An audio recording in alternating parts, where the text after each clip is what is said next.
YouTube. It's been a busy week. I'm actually headed out to the shop real quick. I'm pulling up right now to grab my last dumpster that I have available. I actually had it set in the back of my property because when I have a lot of scrap metal or, you know, I'm picking up appliances from people, I pile them all into a dumpster that I keep in the back so that when that dumpster is full, I run it over to the scrap yard real quick and I just unload it. Well, I did not have the luxury of just getting to keep it this week. I don't want to just turn people away, so I'm rolling up on the weekend and I need to get somebody a dumpster. So we're going to empty this one real quick at the scrap yard, then run it over to a customer who wants it right now, and that'll be the last one for the week that at least just gets dropped off. I've got a couple more to empty right after the weekend, but this will be the last one that's just sitting here. So oh yeah, it'll be a fun day.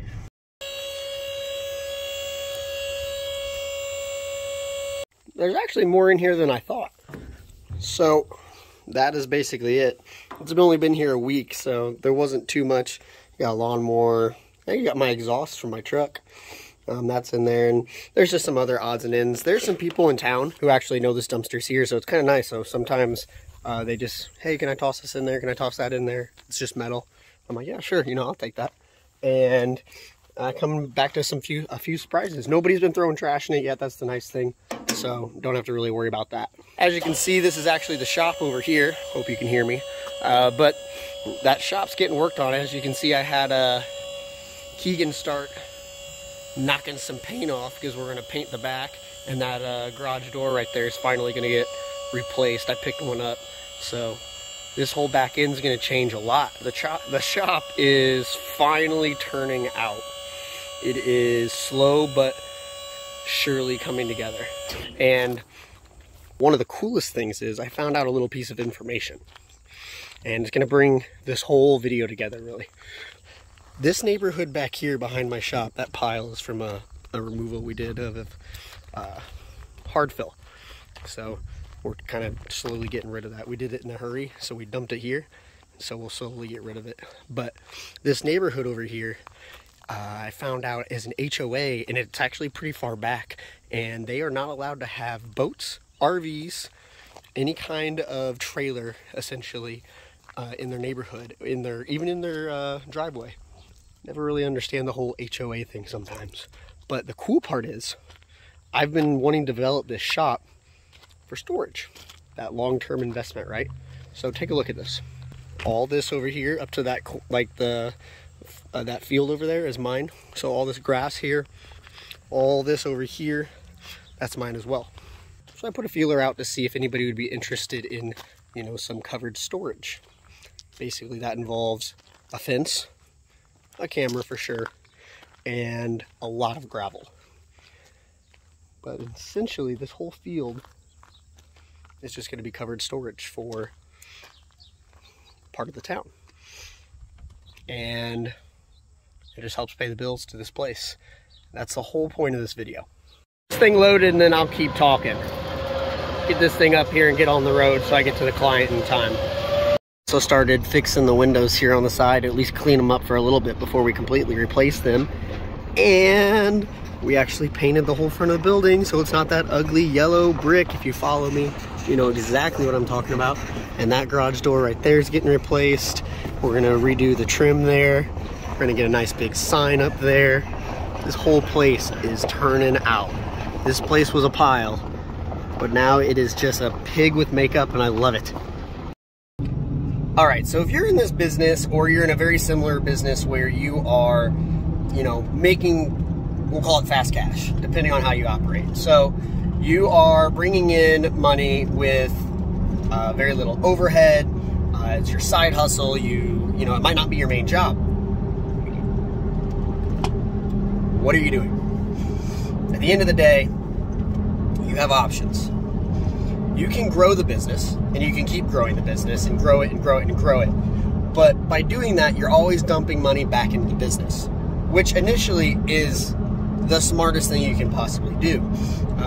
For me, if, again, you follow me, if you're up to date on how I started my business, used a credit card, bought a trailer, used that trailer to run one dumpster over and over again, paid that credit card off. It was a 0% interest credit card for 18 months. And did it in record time, turned around, bought another dumpster, paid that one off on the credit card, bought another dumpster until the credit card's 0% interest expired. Awesome. That started my business. Kept reinvesting the same money over again. After that, I was making profit, collecting cash. You know, I say cash, I was collecting money. I report everything I do, believe it or not. So and the reason why I actually report everything I do, unlike some, is because I want to prove something.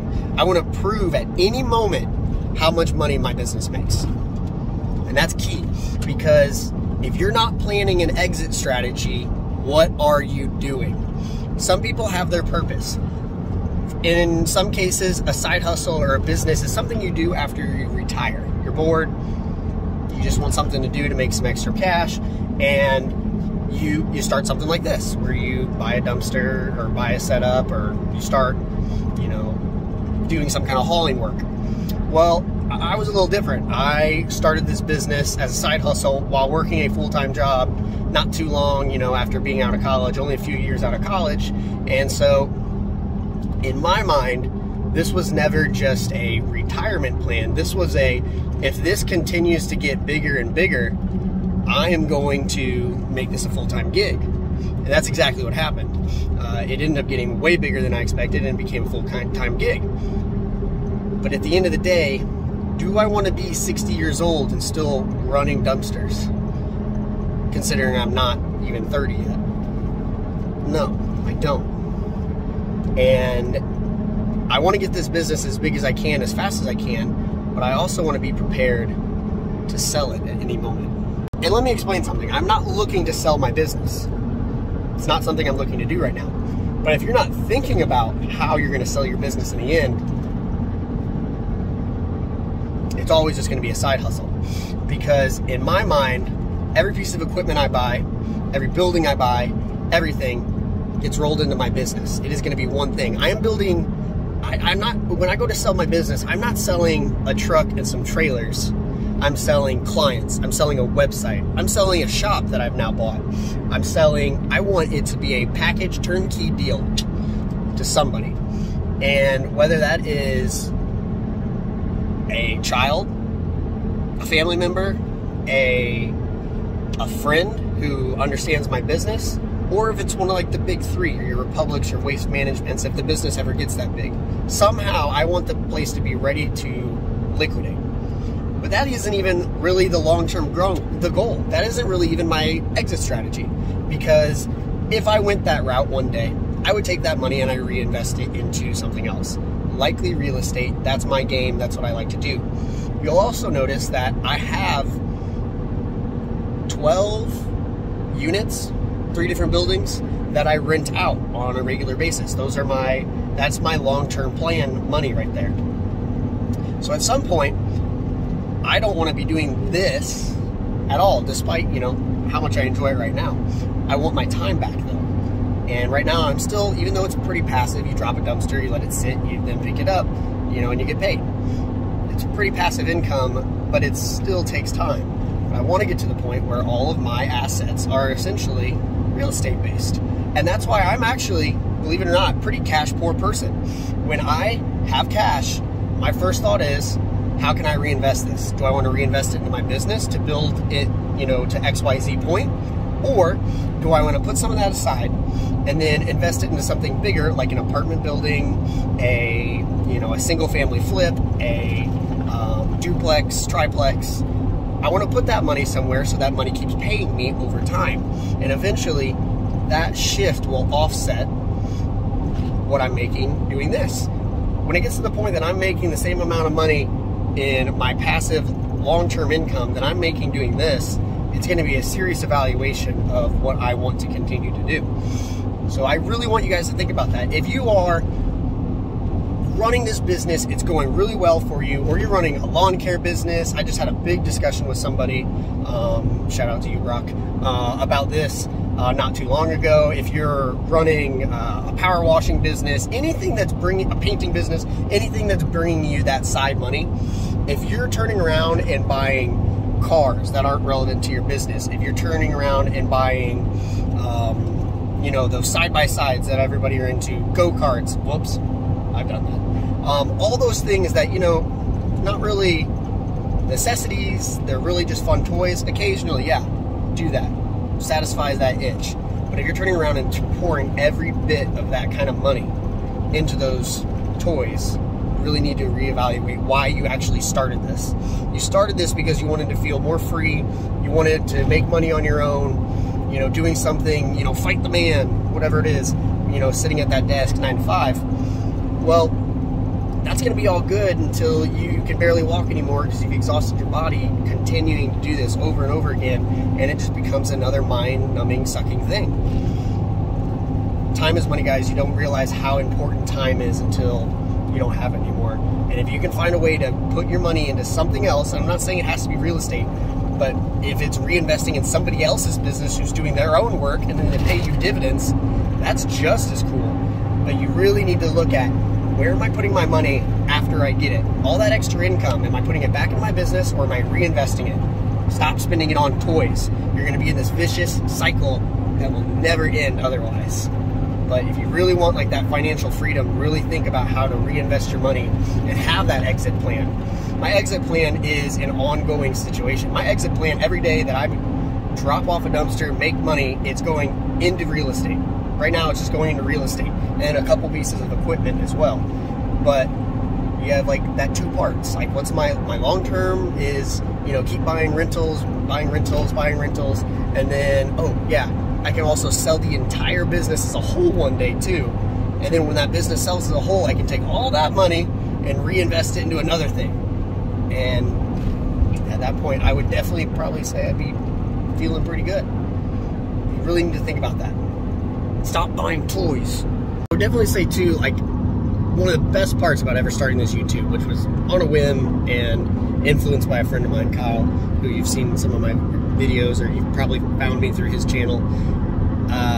One of the only, this isn't a moneymaker, making YouTube videos, but it is awesome to see some of you guys getting any value out of this, or, you know, it opening up the door to other opportunities. I love hearing from you guys, emailing me, messaging me. It's probably the only thing that keeps me making these videos, honestly. It does take time, but it is really cool to see those. I want to hear all the things that you are doing with your side hustle. I want to know what the side hustle is. I want to know how you're reinvesting that money, if you're reinvesting that money, or if you kind of listen to what I just said and said, okay, maybe I need to rethink my long-term goals here. Do I want to keep doing this until, you know, I'm 70 years old? And you might be 70-year-old, but you probably started this business later in life where you're bored and you just want to make some extra money. But for you young entrepreneurs who are hustling and hustling and hustling at a young age, don't hustle your whole life. I mean, hustle your whole life. Don't hustle like this your whole life. You need to be thinking about how you're reinvesting that money or preparing to sell this one day, even if it's 10 years, 20 years down the line. You don't want to just turn around and be like, okay, hey, here's my brand, and it's a truck and some trailers, or it's a truck and some dumpsters. Or some lawn equipment, or whatever it is you're doing. That's not valuable to somebody. You need to be ready to sell them a brand, something you built, the logo, the everything, the clients. The clients is a big one. You need to prove the income. You can't just have all, oh, yeah, it says I only make $5,000 a year, but I bring in like 130, but I don't claim any of that. How do you prove that? How do you prove that to somebody? You need to be really thinking about these big questions. Scrapping some metal, scrapping some metal. Talk about a light load. Well, 80 bucks in scrap pay is better than $120 to unload the same amount of material at the dump. So, I'll take that every time I get to do it. That was a really light load, but still better than paying to get rid of it. And it didn't cost me anything other than fuel, time, and that's about it. So I actually have the GPS pulled up right now, and I'm gonna make it to the drop-off 2 minutes early. I love it when a plan comes together just right. So we're gonna get this dumpster here dropped off and to the customer, and we're gonna continue on with our day. Here's another thing, guys. I know a lot of you guys are gonna get in here and be like, oh man, must be nice to be able to buy property out there. Oh, stuff's too expensive over here. And I get it. The market can be crazy. The place you live can be crazy. California, Florida, parts of Texas. But you have to get creative. I did not have just money laying around. My parents did not help me. I did not use any type of just available cash to buy, like, probably my first 4 properties. I didn't even put 20% down. And that's the thing. You have to get creative. I used FHA loans to buy my first few properties. So if you're a young guy, you don't have a house yet, you live with your parents, or you live with roommates, this is the time to get super creative. It's a little harder for guys who have families, or, you know, they've kind of got their home base, they're established, whatever. But if you're still looking for your first place, you bet you have the best opportunity possible, because you can go out and you get an FHA loan, 3.5% down. That's what you're going to put down on the house. It's got to appraise properly. It needs to meet certain specifications, yada, yada, yada, yada. But if you can get a place at 3.5% and also rent it out to somebody else, because that's how I did it.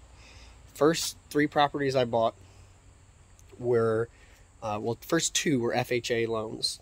And I lived in one side of the unit and rented the other.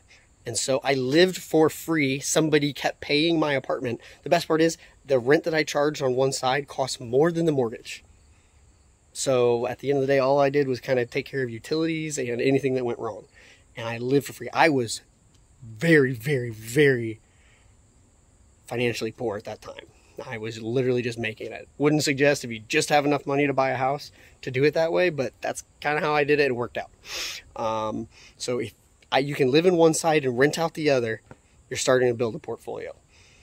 You let them pay down your equity every month. It's like a savings account that somebody else is putting money into, and then inflation goes up, your property becomes worth more, you turn around, and all of a sudden that property is worth more than it was before. When you sell it, because somebody's been paying down the mortgage for you, and the property's gone up in value because of inflation. Everybody can throw in their comments about 2008 and changes and everything else, but property continues to go up in value. That's all there is to it. It's done it for years. It's not going to keep getting made.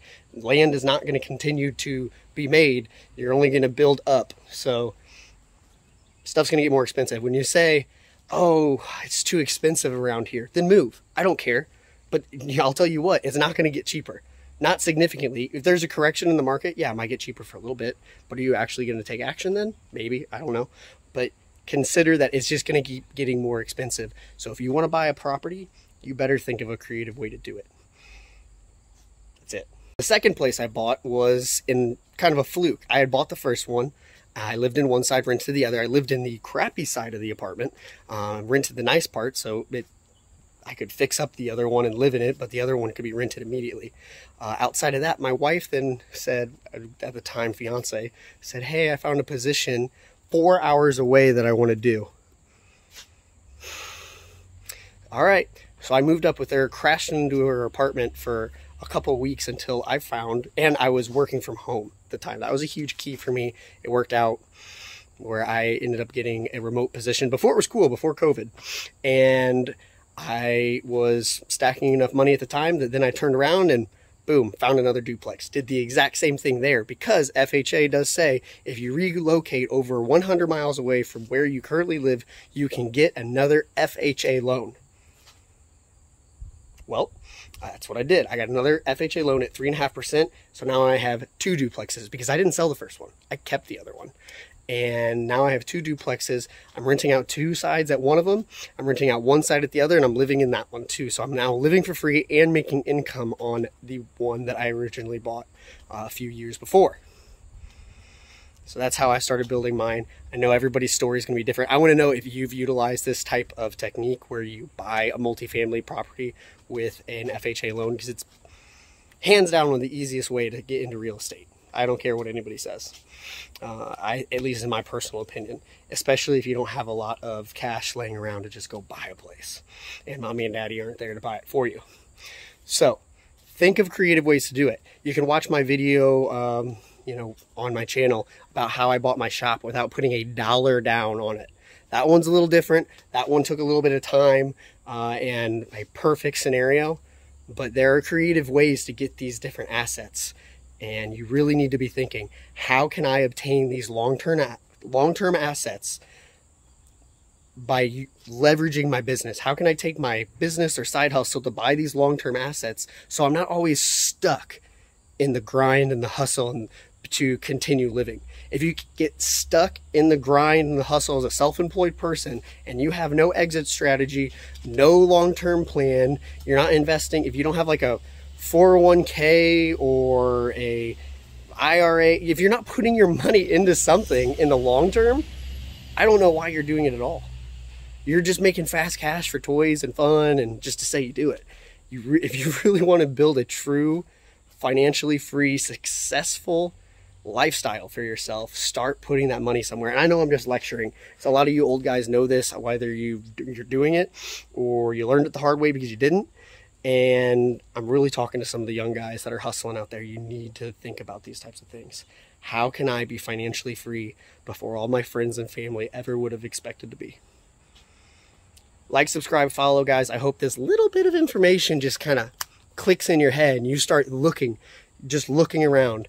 I might even do a podcast sometime where we just talk about like some of the best influences, books, podcasts, things that get you thinking about these things constantly are, because I'm telling you, you got to think of the long term. You can't just think of that shiny object in front of you. Have a good one. Like, subscribe, follow, and I really do hope this helped. See you in the next video. Keep throwing out suggestions, guys. I'll keep making the videos. Have a good one.